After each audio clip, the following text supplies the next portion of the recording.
Goeiedag, Filippense 3 vers 14. Maar een ding, ek vergeet die dinge wat agter is, en strek my uit na wat voor is, en jaag na die doel om die prys te verkry van die hoë roeping van God in Christus Jesus. Dis 'n onwaardeerbare seën as ons daartoe kom om al ons gedagtes op die groot doel van die lewe te verenig. Die Here Jesus en sy saak was vir die apostel Paulus alles.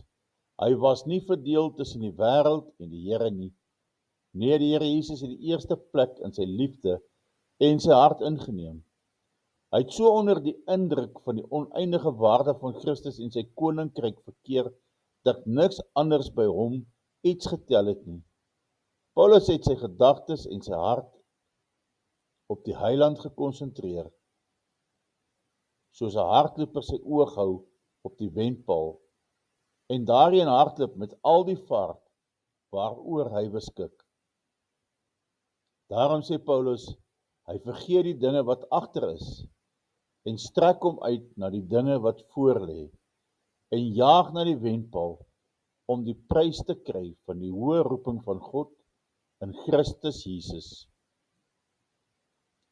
So alleen kan iemand spreek wat van alles afgesien het en hom voorgenem het om die Here met sy hele hart lief te hê en hom met al sy krag te dien.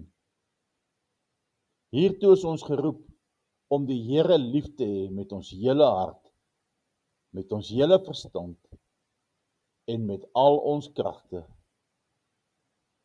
God het geen behaag in 'n verdeelde hart nie.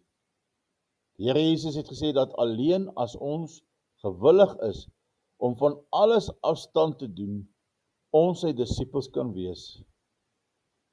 Disippelskap eis volle oorgawe. Ons moenie vir volle oorgawe aan die Here terugtyns nie. In die sonde is daar geen bevrediging nie.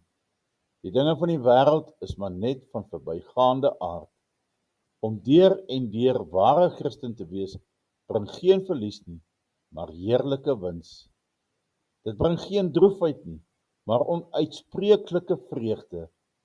Dit loop eindelik uit op die kroon van die lewe, in teenstelling met die verganklike blarekroon wat die wenner in atletiek van die ou tyd gekry het. Onthou, die Here Jesus het hom onverdeeld en tot die uiterste toe aan ons gegee, tot in die dood, ja die veragtelike dood van die kruis. Bemin hom, dien hom met jou hele hart. Jesus sê vir ons in Lukas 9 vers 61 tot 62, en 'n ander een het ook gesê, Here, ek sal U volg, maar laat my eers toe om afskeid te neem van die wat in my huis is. En Jesus antwoord hom, niemand wat sy hand aan die ploeg slaan en agtertoe kyk, is geskik vir die koninkryk van God nie. Vader, wees ons genadig en seën ons in hierdie dag. Help ons om nie terug te kyk nie, maar te strewe na dit wat voor lê en te fokus op die prys wat vir ons wag. Amen.